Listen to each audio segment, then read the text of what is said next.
I'm a ventriloquist. No. Yeah. You're a ventriloquist, huh?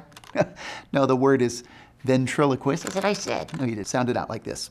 Then. What? Repeat after me. Then. Then. Good. Trill. Trill. Oh. Oh. Quist. Quist. Ventriloquist. Ventriloquist. Very young, I was fascinated by puppets of all kinds. And I think a lot of kids just are fascinated by puppets. So that year, for my birthday, I asked for a ventriloquist puppet. And my grandmother actually found this Charlie McCarthy puppet, and then she also found a record made by Jimmy Nelson called Instant Ventriloquism. And it was very basic lessons in ventriloquism. It was how to make substitute sounds to imitate those sounds that you normally form with your lips. That's basically ventriloquism. I remember sitting in front of a mirror and practicing, and he gave us a phrase. The boy bought a basketball. And of course, when you first start that, it's the boy bought a basketball. So then you basically kind of train yourself to make that D sound like a B, so that it's more like this. The boy bought a basketball. The boy bought a basketball. And so over time, I started to develop some skills. And I began to get real serious about writing material and putting together a show that would be entertaining.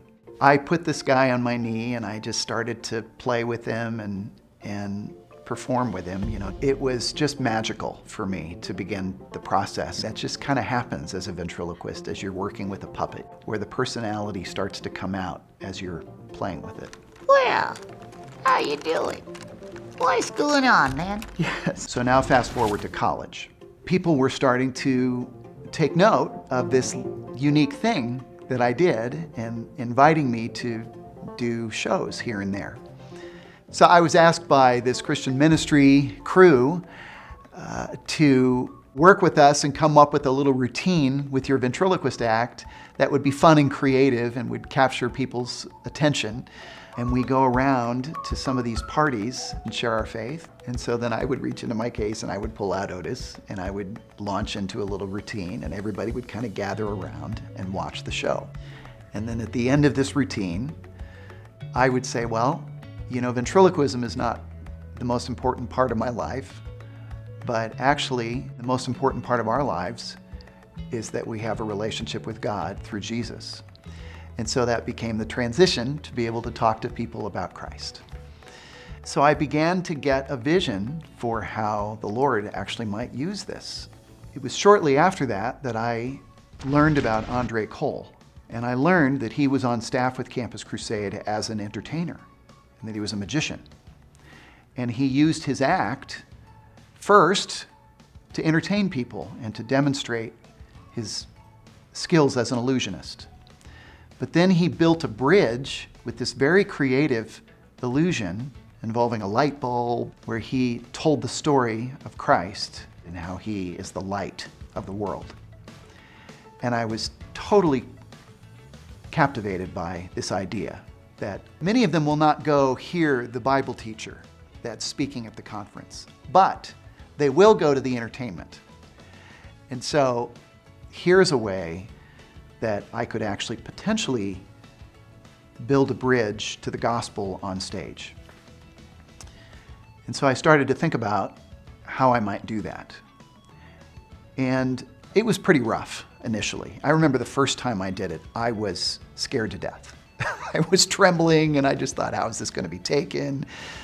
I was very uncomfortable, but you know, the Lord used that.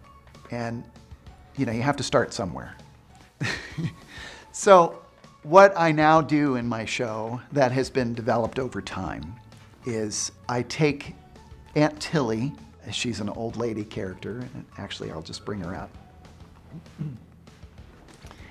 Oh my.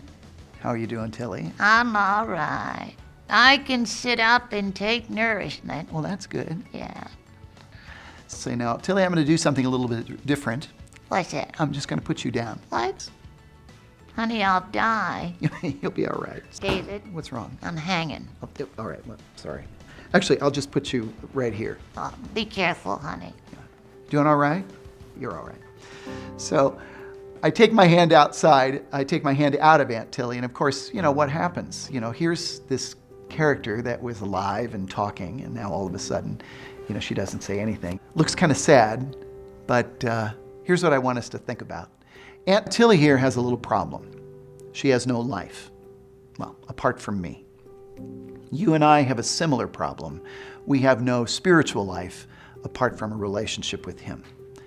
There is something that's missing in our lives. There's an emptiness that exists that nothing can fill. We chase after things that we think are going to bring us satisfaction in life. That always escapes us. And it's left us hopeless. But fortunately, God does not leave us in this condition, but He's in fact given us the way to have a relationship with Him, and that He has done in the gift of His Son, Jesus. Apart from me, says Jesus, you can do nothing. But when we place our faith and our trust in Him, He comes into our lives, fills our lives, and makes us the people that He's created us to be. He literally lives in us and through us. But most importantly, that restores to us the relationship that we were intended to have in the first place, the relationship with God. You ready? Not really. Go ahead. Softly and tenderly, Jesus is calling, calling, oh sinner, come home. So, for me, this has become a way to use something that God has prepared me for my whole life. I didn't know when I was learning to become a ventriloquist at 6 years old that this was what all this was leading up to. It was just something that was fun to do. But I think that God prepares us and He gives us gifts along the way.